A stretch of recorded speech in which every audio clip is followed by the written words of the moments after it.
Assalamualaikum warahmatullahi wabarakatuh. Baik, di Waalaikumsalam sini, warahmatullahi wabarakatuh. di sini kami dari kelompok 2B ingin mempresentasikan materi mengenai mamalia, yaitu infraklas Eutera dengan anggota kelompok yang pertama Angelita Udina Ali, yang kedua Bella Lestari, 3 Faradila Putri, 4 Komsatu Nikmah, lalu Noviana Sapitri, Osina Dia Kristi, Reni Septina Dewi, Wiwi Wulandari, Yanis Puspitasari, dan juga Yesika Solevida Siregar. Baik, langsung saja. Pembahasan yang pertama yang akan disampaikan oleh Angelita. Kepadanya saya persilahkan. Baik, terima kasih moderator. Di sini saya akan menyampaikan materi yang pertama mengenai Ordo Insectivora. Contoh hewannya yaitu bunglon. Ordo Insectivora termasuk ke dalam kelompok mamalia kecil yang memiliki ciri-ciri utama berupa bentuk gigi yang biasanya tidak terdiferensiasi dengan ujung atas yang bulat atau runcing. Bentuk gigi dari Ordo Insectivora ini berbeda dengan hewan pengerat lainnya, seperti Rodentia yang memiliki gigi depan seperti pahat atau gigi seri dengan diastema memanjang ke belakang dan permukaan gigi yang kompleks. Sebagian besar anggota yang termasuk ke dalam Ordo Insectivora memiliki moncong yang lebih runcing dari tikus dan memiliki 5 jari pada kaki dengan cakar yang tajam, sedangkan hewan pengerat memiliki jari kaki depan bagian tengah yang pendek dengan kuku yang datar dan tidak tajam, menurut Francis tahun 2008. Lalu, mengenai ciri-ciri hewan insektivora. Yang pertama, mempunyai ukuran tubuh yang kecil, lalu merupakan mamalia terestrial yang tinggal di lubang pohon atau amfibus, lalu mempunyai puncak gigi yang tajam, lalu daerah olfaktori pada bagian kepala lebih panjang dari daerah kranial, lalu tidak mempunyai pos orbital, lalu tulang air mata tidak melebar ke bagian wajah, dan yang terakhir mempunyai tajuk parospital yang jelas. Selanjutnya, next.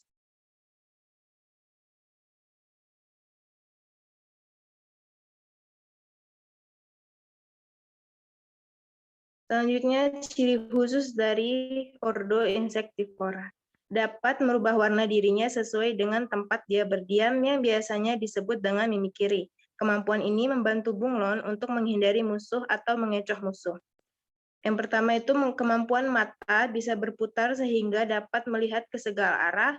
Lalu yang kedua, lidah dapat menjulur panjang dan lengket untuk memburu mangsa, dan bunglon mempunyai ekor yang bisa menggulung yang berguna untuk bergantung di pohon. Lalu ada sistem integumen. Integumen pada reptilia umumnya juga tidak mengandung kelenjar keringat.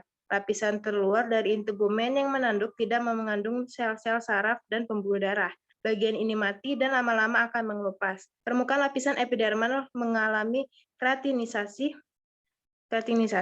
Lapisan ini akan ikut hilang apabila hewan berganti kulit. Pada kalotes atau bunglon, integumen mengalami modifikasi warna. Perubahan warna ini dikarenakan adanya granulea pigmen dalam dermis yang terkumpul atau menyebar karena pengaruh yang bermacam-macam. Pada bunglon, perubahan ini relatif cepat karena selalu di bawah kontrol sistem nervosum autonomicum. Lalu, next.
Lalu selanjutnya ada nutrisi dan sistem pencernaan.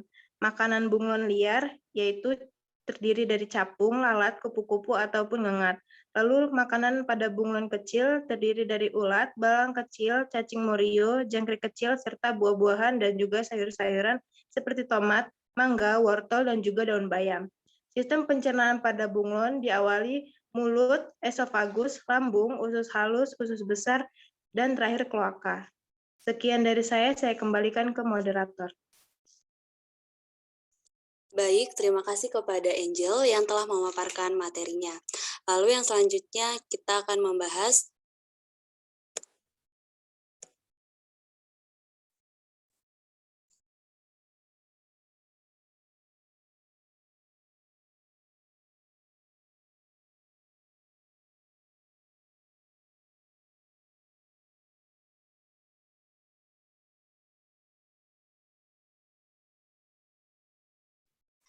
Lalu yang selanjutnya kita akan membahas mengenai peredaran darahnya yang akan dibahas oleh saya sendiri.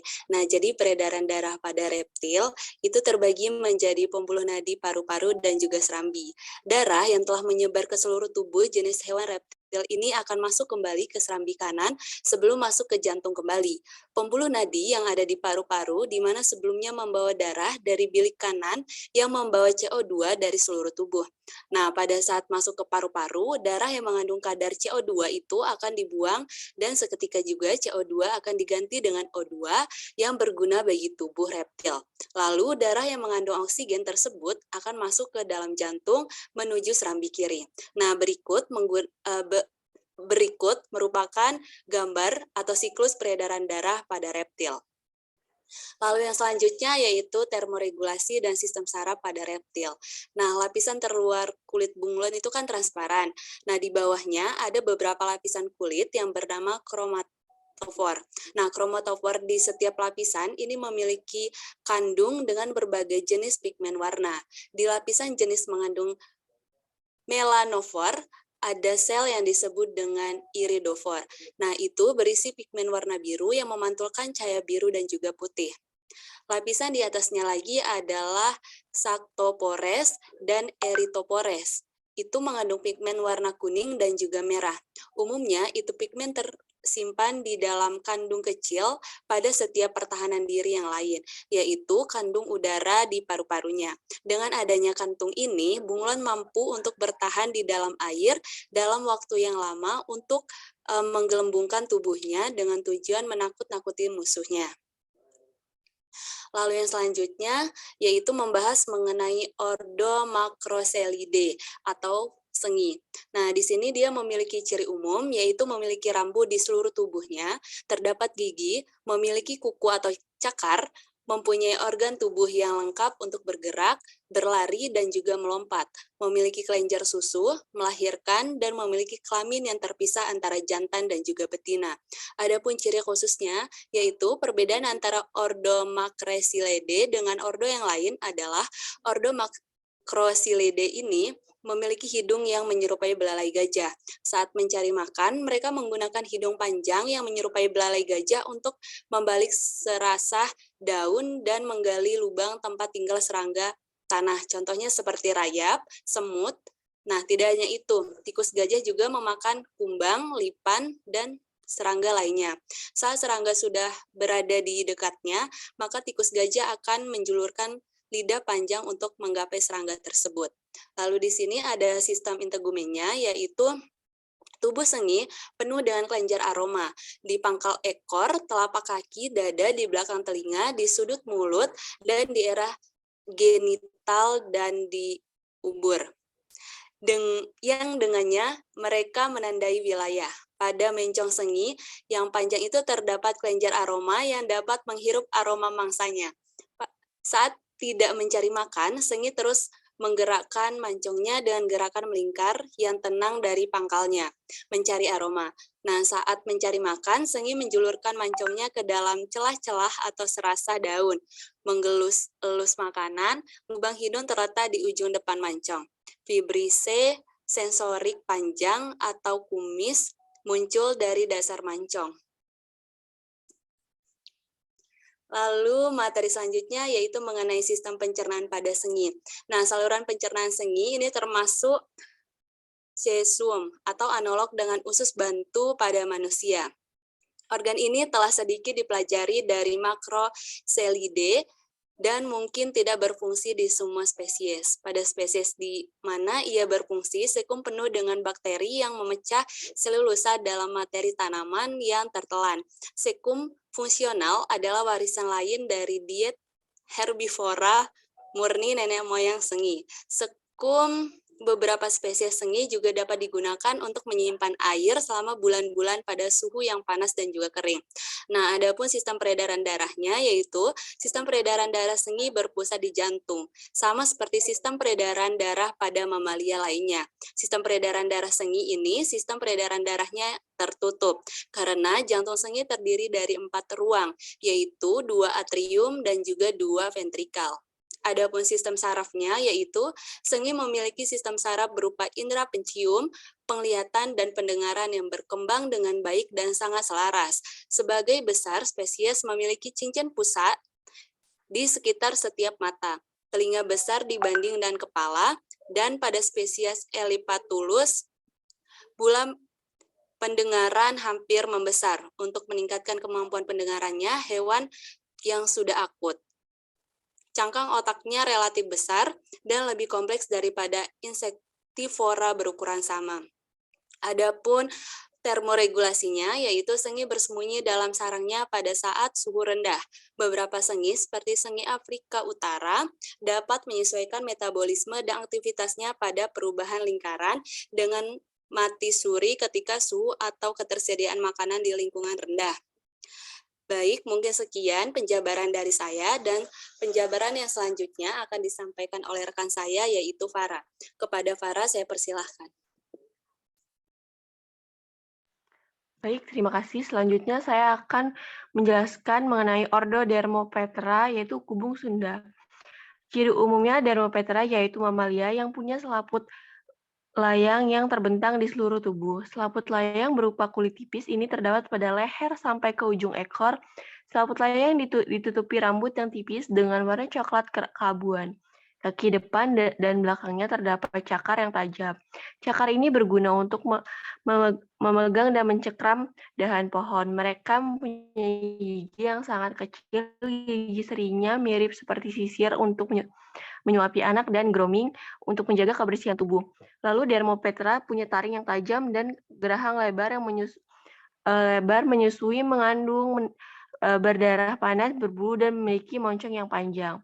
Lalu ciri khususnya ordo Dermopetra adalah keberadaan selaput terbang atau patogium di sela kaki depan dan belakang, yaitu yang digunakan untuk melayang saat berpindah dari pohon ke pohon untuk menghindari pemangsa dan mencari makanan. Mampu meluncur hingga jarak sekitar 70 sampai 150 meter tanpa mengurangi ketinggian di atas 10 meter karena manfaatnya aliran udara yang memberi daya angkat ke selaput terbang.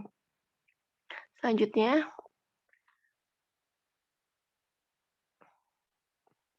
lalu pada sistem integumen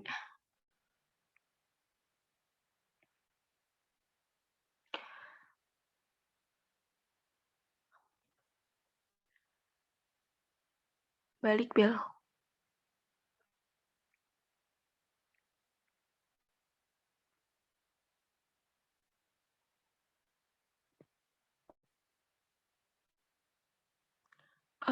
Termoregulasinya pada organisme G. variegatus memiliki tingkat konduktivitas termal yang tinggi. Sayapnya memiliki pembuluh darah, kehilangan panas saat meluas, dan bergerak pada terbang. Inilah sebabnya mereka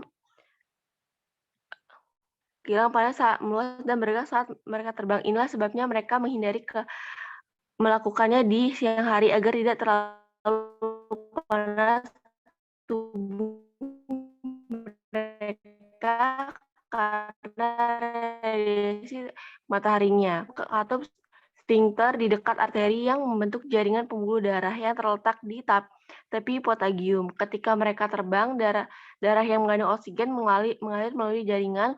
Jika mereka berkontraksi, darah dialihkan ke kapiler. Ini memungkinkan untuk melepas panas saat mereka terbang.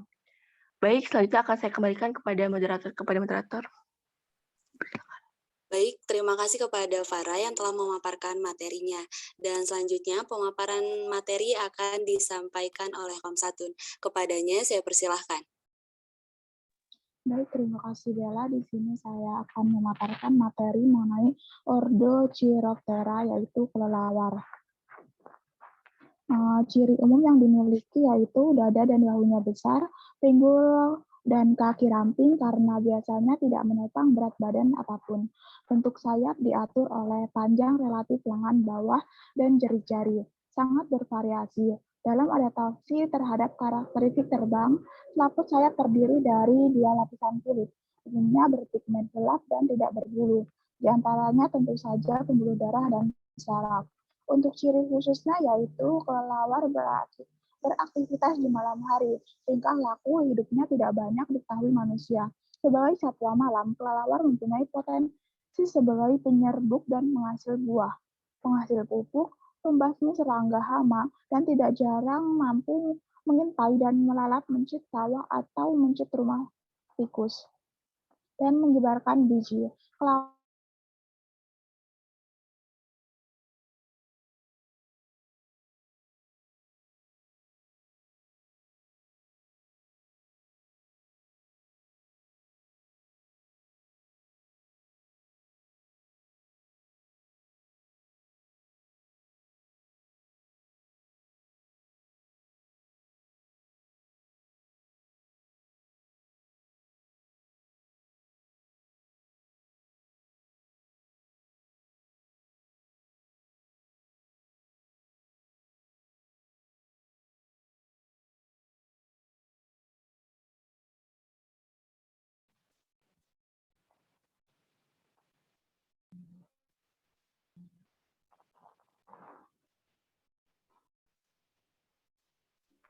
Baik, mungkin kepada Komsatun dia terkendala sinyal dan pembahasan materi selanjutnya yaitu mengenai kelelawar yang akan dibahas oleh Noviana. Kepadanya saya persilahkan. Baik, terima kasih kepada moderator. Selanjutnya itu masih mengenai kelelawar, di mana di sini ada sistem integumen, yaitu kelelawar memiliki kelenjar kulit. Kelenjar ini mengeluarkan zat berbau yang dapat berfungsi sebagai spesies atau sinyal pengenalan jenis kelamin. Beberapa kelenjar juga dapat memasok minyak untuk mengkondisikan kulit atau membuat bulu menjadi kedap air. Yang kedua ada sistem saraf otak kelelawar. Terdapat 2 jenis neuron atau sel saraf yang mengendalikan sistem sonar. Satu di antaranya mengindra suatu suara ultrasonik, yaitu suara di atas jangkauan pendengaran manusia yang terpantul, dan yang lain memerintahkan otot untuk menghasilkan jeritan untuk membuat gema penentuan tempat.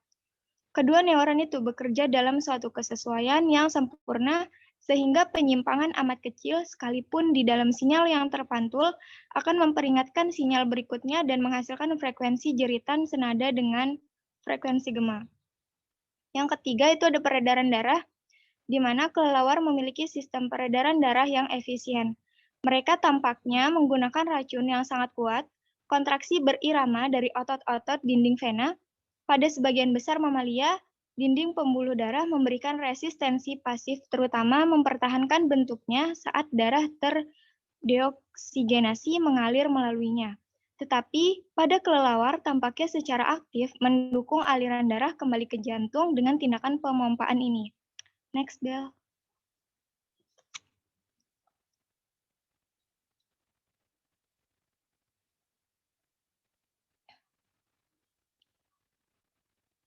Selanjutnya mengenai nutrisi dan sistem pencernaan, di mana kelelawar memiliki beberapa kebiasaan makan yang berbeda, seperti pemakan daging, serangga, buah, bunga, nektar, polen, dan pengisap darah.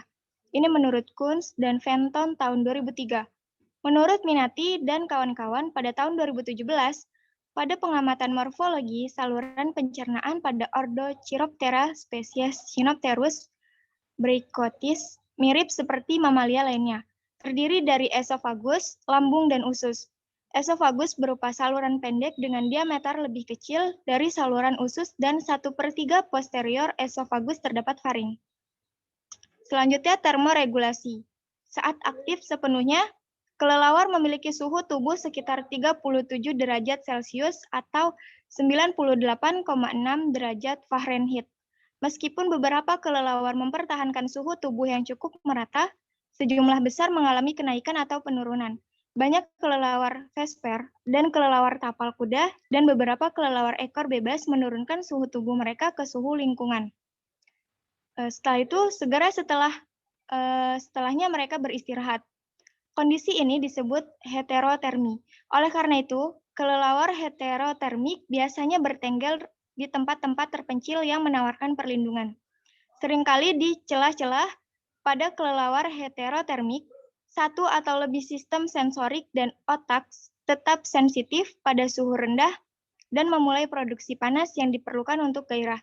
Panas dihasilkan oleh metabolisme lemak dan oleh menggigil. Selanjutnya saya kembalikan kepada moderator. Baik, terima kasih kepada Noviana yang telah memaparkan materinya. Yang selanjutnya pembahasan mengenai Ordo Scandentia yang akan dibahas oleh Osi. Kepadanya saya persilahkan. Baik, terima kasih kepada moderator. Materi selanjutnya yaitu Ordo Scandentia. Ciri khas Scandentia. Ordo Scandentia memiliki kemampuan dalam menawar kadar alkohol 3,8% yang setara 10-12 gelas sloki anggur wine, dikarenakan metabolismenya yang sudah beradaptasi dan berevolusi selama jutaan tahun untuk menawar kadar alkohol dalam nektar dan serangga yang menjadi makanan utamanya. Mereka menggigit mangsa menggunakan deretan gigi dengan susunan yaitu 2 buah gigi seri, 1 buah taring, 3 menggigit mangsa dan menggunakan 3 buah gigi geraham, gigi geraham depan dan 3 buah gigi geraham belakang pada rahang atas serta 3 buah gigi seri, 1 buah gigi taring, 3 buah gigi geraham depan dan 3 buah lagi gigi geraham belakang pada rahang bawah.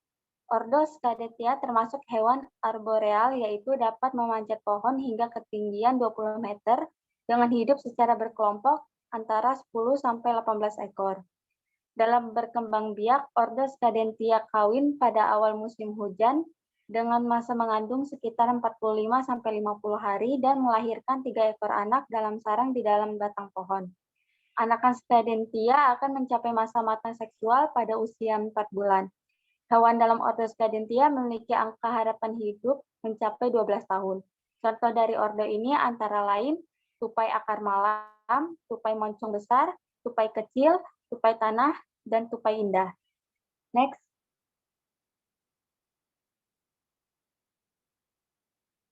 Selanjutnya yaitu sistem integumen pada Ordo Scandentia. Kuku adalah lempeng pelindung yang berasal dari perpanjangan epidermis ke dermis yang mengandung keratin keras yang berlepuk yang terletak di atas kuku. Bagian-bagian kuku antara lain akar kuku, badan kuku, kutikel, hyponychium, dan lanula. Badan-badan kuku tumbuh dari akar kuku yang terbenam di dalam kulit. Tupai memiliki kuku-kuku kecil yang tajam sehingga ia dapat dengan mudah memanjat pohon tanpa kesulitan. Ia dapat dengan mudah berlari sepanjang dahan dan bergantung dengan kepala di bawah. Selanjutnya ada nutrisi. Secara umum, makanan tupai adalah tumbuhan seperti kacang-kacangan, buah, dan sayur-sayuran serta biji. Namun dalam suatu keadaan dalam masa hidupnya, ia bisa makan telur burung karena keterbatasan ketersediaan makanan. Tupai juga bisa memakan serangga dan ulat. Jenis kacang-kacang yang bisa dimakan oleh tupai antara lain pecan, macadamia, almond, hazelnut, dan pinus. Pada tupai, cara makannya pun sangat unik. Ia bisa memakan kacang bersama dengan kulitnya atau tanpa kulitnya. Kulit kacang justru membantu mereka mengasah gigi depan yang terus tumbuh dan terpakai untuk makanan yang keras. Baiklah, sekian materi dari saya kembalikan kepada moderator. Baik, terima kasih kepada Osi yang telah memaparkan materinya. Yang selanjutnya materi mengenai sistem pencernaan dan juga habitat Ordo Scandentia yang akan disampaikan oleh Reni. Kepadanya saya persilahkan. Terima kasih kepada moderator. Saya akan melanjutkan materi, yaitu yang pertama mengenai habitat dari ordo Scandentia. Tupai hidup di hampir semua habitat dari tropis hutan hujan ke semi kering padang pasir, dan hanya menghindari daerah kutub tinggi dan gurun terkering. Tupai kebanyakan hidup di hutan-hutan Eropa dan Amerika Utara, dan ada juga di Pulau Kalimantan, yaitu tepatnya di Borneo, yang kemungkinan merupakan pusat keragaman jenis-jenis tupai, mengingat 11 dari 20 spesies tupai di dunia. Tupai memilih bersarang di pohon yang memang lebat untuk melindungi diri dari hujan dan keselamatan dari ancaman predator. Tupai tergolong binatang pintar dengan cara membangun sangkarnya berbentuk lingkaran dan hanya ada satu jalan keluar. Di dalam lingkaran itulah mereka beristirahat dan bereproduksi. Bahan-bahan sangkarnya pun tergolong bahan-bahan halus seperti kapas dan daun pisang yang sudah matang. Tupai selalu aktif di siang hari, terutama di waktu pagi. Perilakunya serupa dan sukar dibedakan dari bajing kelapa. Apalagi kedua jenis hewan ini memiliki ukuran tubuh yang hampir sama dan relung ekologis yang bertumpang tindih. Akan tetapi, tupai selalu mencari makanan di alam liar yang berupa buah-buahan dan kacang-kacangan. Yang berikutnya yaitu mengenai sistem pencernaan. Sistem pencernaan pada tupai kekes terdiri atas sebuah saluran panjang. Saluran ini biasa disebut dengan saluran alimentari atau saluran pencernaan, serta organ terkait termasuk hati, kantung empedu, dan pankreas. Saluran pencernaan makanan berawal di mulut dan berlanjut melalui esofagus dan usus menuju ke anus. Makanan yang dicerna oleh tupai dapat menghabiskan waktu selama 24 jam untuk menempuh jarak 9 meter melalui berbagai pipa otot dan rongga. Proses tersebut diawali dari mulut, tempat makanan dihancurkan dan dihaluskan dengan gigi saat mengunyah. Dalam usus halus, pencernaan kimia memecah satu makanan menjadi molekul yang cukup kecil agar dapat diserap ke dalam aliran darah. Makanan yang tidak dapat dicerna dipadatkan menjadi tinja dalam usus besar dan dibuang melalui anus. Makanan beredar dalam sistem pencernaan dengan proses kontraksi otot yang disebut peristaltis. Sama seperti saluran pencernaan, sistem pencernaan memiliki beberapa kelenjar, yaitu kelenjar saliva pembentukan air liur, dan hati sebagai pengolah utama zat gizi dalam tubuh. Selanjutnya,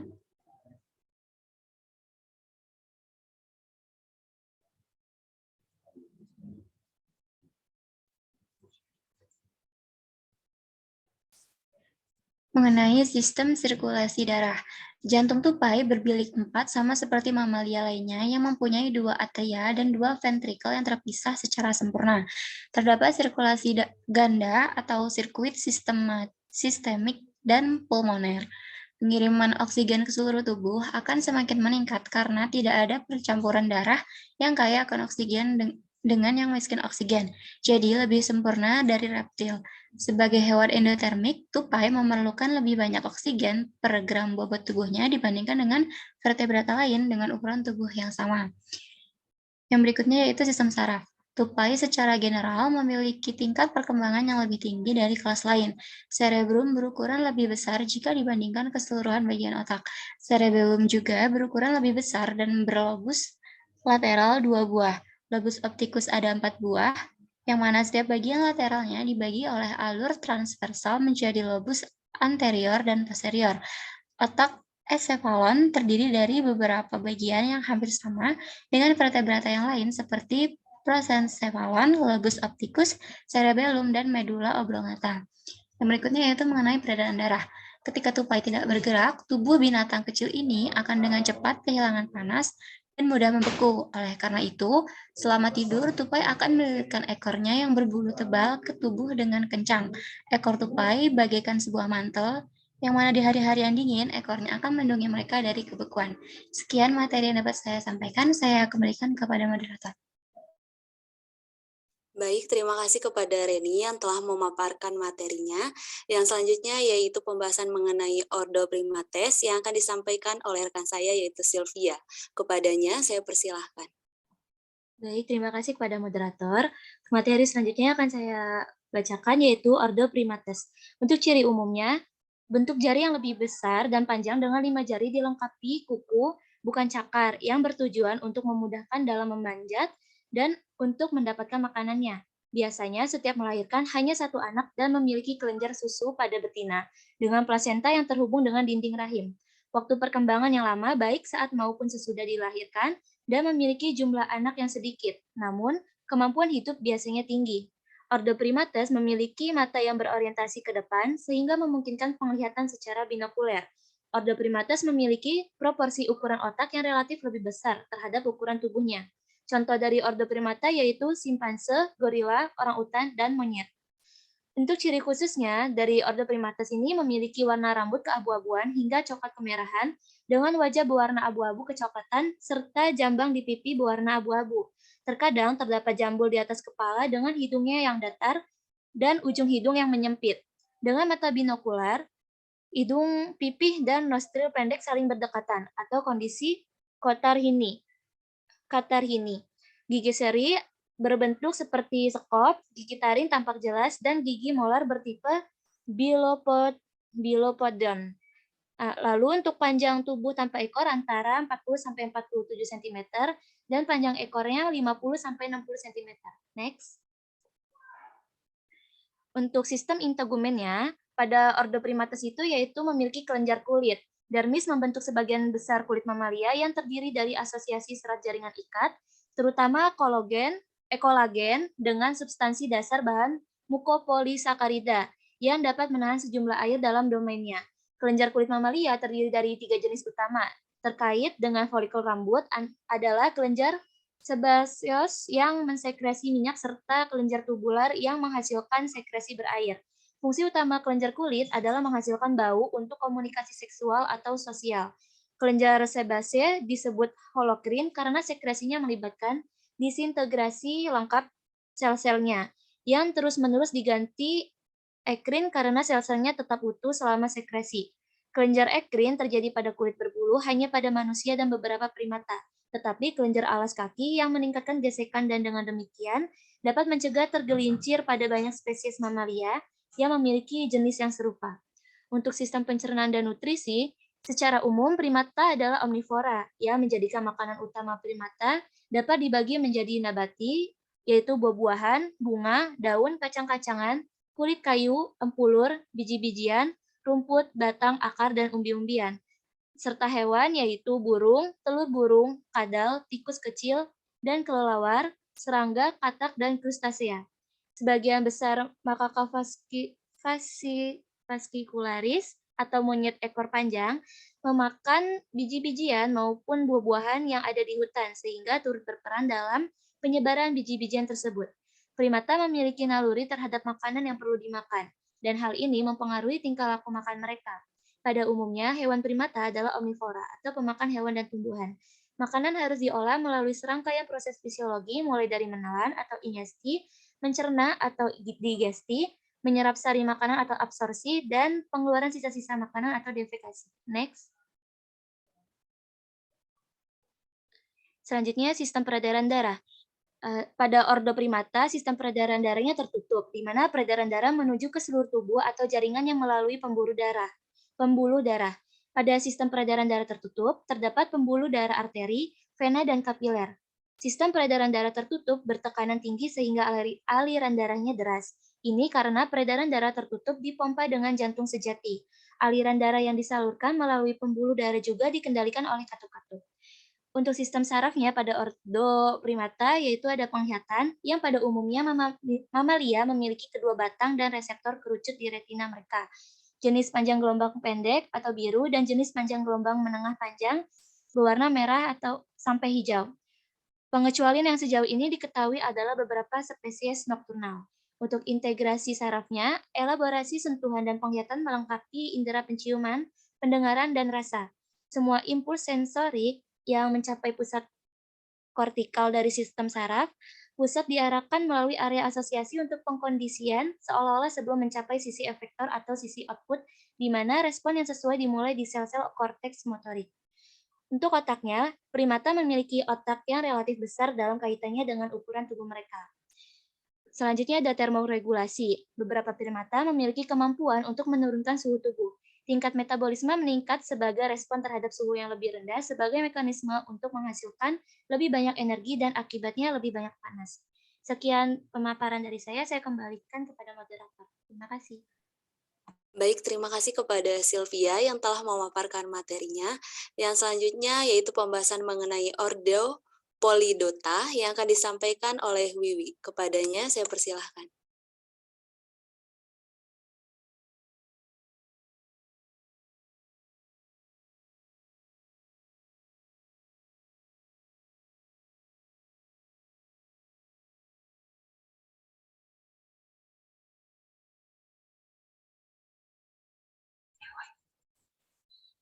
Sebelumnya, terima kasih Belanya kurang mendukung. Selanjutnya yakni ordo polidota. Ciri umum, polidota merupakan hewan nokturnal pemakan semut dan rayap dengan bentuk tubuh panjang dan meruncing.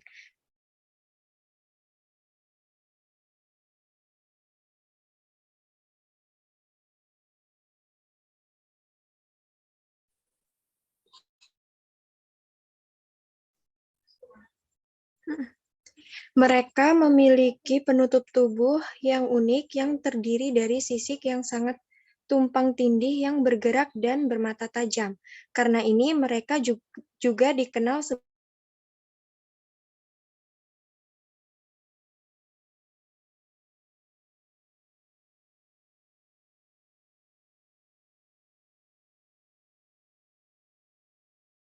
mangsa.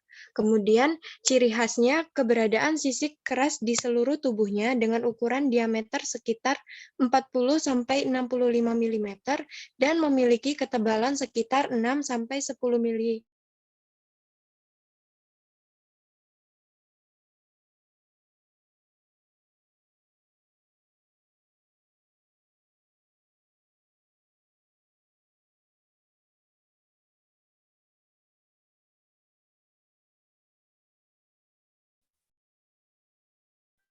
Bola yang sangat rapat dan padat.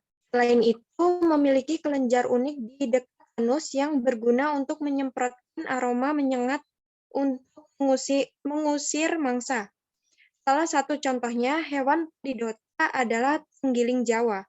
Tenggiling Jawa merupakan satwa unik oleh sisik lancip seperti buah pinus yang hidup dari atas hidung sampai ujung individu.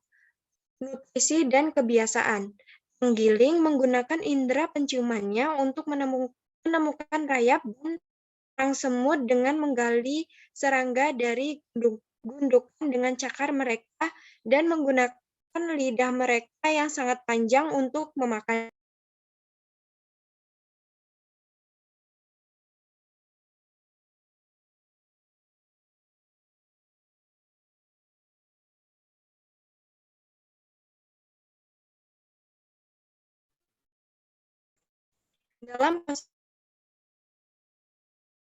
Dalam selubung yang ditarik ke dalam rongga dada.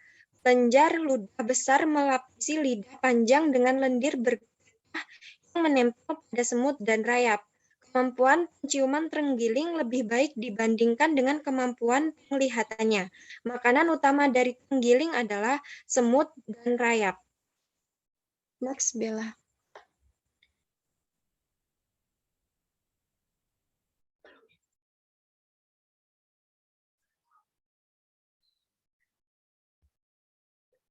Next, Bell.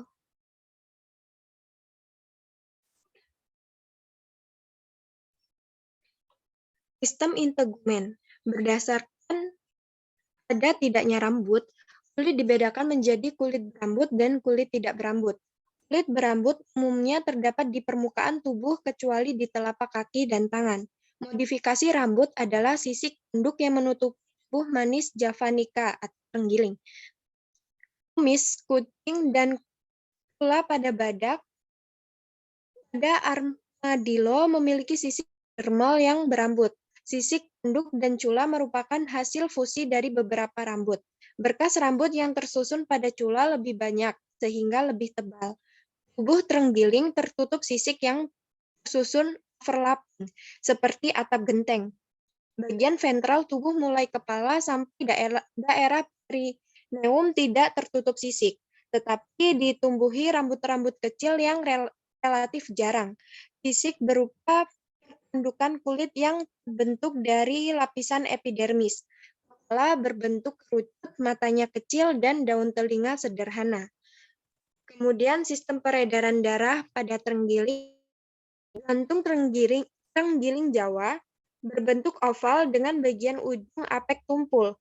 Jantung terenggiling jantan lebih bulat dibandingkan dengan betina. Jantung ini dibungkus perikardium yang tipis.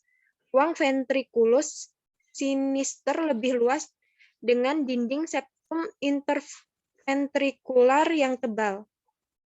Ruang ventriculus dexter lebih sempit dan tidak ditemukan trabecula septomarginalis. Sekian dari saya kembalikan kepada moderator. Baik, terima kasih kepada Wiwi yang telah memaparkan materinya. Untuk pembahasan selanjutnya yaitu mengenai Ordo Lagomorpha yang akan disampaikan oleh Yani Puspitasari. Kepadanya saya persilahkan.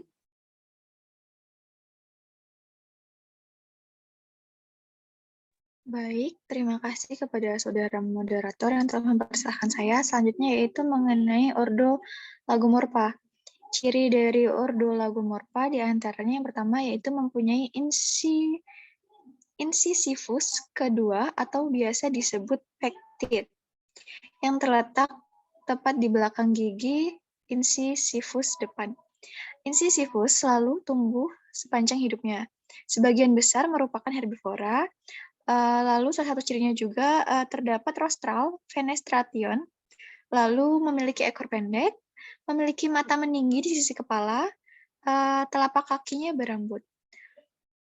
Ciri jenisnya yang pertama yaitu ukuran panjang tubuh 40 cm dengan ekor sepanjang tubuh 17 mm. Berat badannya berkisar antara 1,5 kg. Warnanya coklat kekuningan dengan garis warna hitam membujur sepanjang tubuhnya. Rambut bagian perutnya berwarna putih. Untuk ukuran telinga lebih pendek daripada kelinci lainnya, hanya 34-45 mm. Ekornya lebih kecil dibandingkan kelinci lainnya dengan warna coklat kemerahan. Sedangkan tungkainya lebih pendek dibandingkan dengan kelinci lainnya. Next. Untuk sistem pencernaan dari Ordo Lagomorpha, yaitu dimulai dari mulut, kemudian rumput atau dedaunan dikunyah sekedarnya dengan dicampur air ludah masuk ke esofagus, lalu disimpan dalam bentuk rumen. Kemudian, ketika kelinci istirahat, bahan rumput itu dikeluarkan dari rumen sedikit demi sedikit untuk dikunyah lagi. Setelah halus, bahan rumput itu ditelan kembali masuk ke dalam retikulum. Perjalanan selanjutnya ke omasum, terus ke abomasum, dan akhirnya masuk ke intestinum dan berakhir di anus. Habitat dan distribusi dari Ordo Lagomorpha maksud saya, yaitu binatang endemik Sumatera. Distribusinya itu ada di hutan tropis, di antaranya itu Gunung Kerinci, Gunung Barisan, dan Gunung Lesur. Mendiami kawasan pada ketinggian antara 600 sampai 1.600 meter di atas permukaan laut. Habitatnya yaitu hutan dengan tanah vulkanik yang melimpah, hutan dengan banyak rumput, dan di bawah nenaungan. Cara hidup dari Ordo Lagomorpha yaitu nokturnal, yang artinya bersembunyi sepanjang hari di tempat yang gelap di bawah pohon ataupun liang maksud saya. Menggunakan liang hewan lain karena tidak memiliki kemampuan untuk menggali. Selanjutnya, gerakannya lebih lambat dibandingkan dengan Eurofen Hares. Dan mencari makan hanya pada malam hari, serta menghabiskan waktu pada siang hari dengan diam hampir tidak bergerak. Selanjutnya, saya kembalikan kepada moderator. Baik, terima kasih kepada Saudara Yani yang telah memaparkan materinya. Yang selanjutnya mengenai sistem integumen dan juga sistem kelenjar pada Ordo Lagomorpha akan disampaikan oleh Jessica. Kepadanya saya persilahkan. Baik, terima kasih moderator. Pembahasan selanjutnya yaitu mengenai sistem integumen pada Lagomorpha. Mamalia memiliki integumen yang terdiri dari 3 lapisan. Yang pertama yaitu ada epidermis. Modifikasi epidermis berupa rambut, kuku, kelenjar, minyak, dan kelenjar keringat. Rambut adalah organ seperti benang yang tumbuh di kulit hewan, terutama pada mamalia. Rambut muncul dari epidermis walaupun berasal dari folikel rambut yang berada jauh di bawah dermis. 2. Dermis. Dermis terdiri dari berbagai komponen seperti pembuluh darah dan kelenjar. 3. Hipodermis. Hipodermis tersusun atas jaringan adiposa dan berfungsi untuk menyimpan lemak, penahan benturan, dan insulasi. Terdapat kuku yang merupakan derivat dari kulit. Kuku dibentuk melalui proliferasi dan keratinasi sel-sel epitel dalam matriks kuku, namun susunannya lebih sederhana.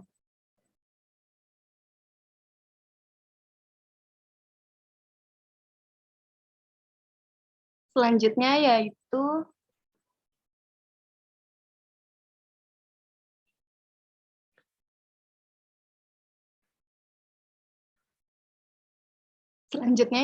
termoregulasi.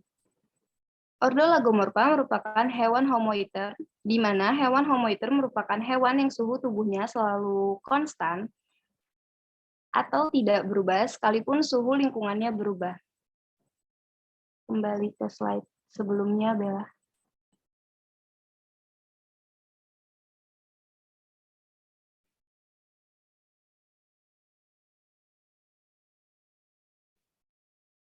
Hewan homoiter merupakan hewan yang suhu tubuhnya selalu konstan atau tidak berubah sekalipun suhu lingkungannya berubah. Hal ini karena suhu tubuhnya diatur oleh produksi panas yang terjadi di dalam tubuh. Pada hewan homoiter, suhunya lebih stabil dikarenakan adanya reseptor dalam otaknya sehingga dapat mengatur suhu tubuh. Pertukaran panas antara tubuh dan lingkungan diregulasi melalui pusat termoregulasi di hipotalamus yang berfungsi seperti termostat. Proses termoregulasi tersebut berkenaan dengan kontrol laju pelepasan panas ke lingkungan dan peningkatan produksi panas. Sebagian panas hilang melalui proses radiasi berkeringat yang menyejukkan badan. Melalui evaporasi, dapat menjaga suhu tubuh agar tetap konstan. Pada mamalia, termasuk juga ordo Lagomorpha, adalah hewan endotermik, yaitu berarti mereka sebagian besar dihangatkan oleh panas yang dihasilkan dari metabolisme. Next. Selanjutnya sistem kelenjar. Yang pertama yaitu ada kelenjar limfe. Di antara pembuluh-pembuluh limfe terdapat kelenjar-kelenjar limfe. Namun pengecualian sistem saraf dan sumsum tulang, sistem limfe ditemukan pada hampir semua organ. 2. Kelenjar mamae. Semua mamalia memiliki kelenjar mamae. Tetapi pada mamalia jantan, kelenjar ini tidaklah berfungsi sebagaimana pada mamalia betina. 3. Kelenjar reproduksi, yaitu kelenjar-kelenjar pelengkap yang terdiri atas vesicula seminalis, prostat, dan Cowper. 4. Ada kelenjar minyak, dan yang kelima yaitu ada kelenjar keringat. Sistem peredaran darah pada Lagomorpha, yaitu sistem peredaran darah tertutup yang memiliki 3 komponen, jantung, pembuluh, dan darah. Karakteristiknya yaitu percabangan lengkung aorta menjadi arteri innominator dan arteri subclavia kiri. Arteri innominator bercabang yaitu arteri subclavia kanan, arteria karotis kanan, dan arteria karotis kiri. Rongga jantung pada kelinci terpisah secara sempurna oleh sekat membujur menjadi rongga jantung kiri dan kanan. Masing-masing rongga tadi tersekat lagi menjadi serambi jantung dan bilik jantung yang saling berhubungan dengan katup dan klep.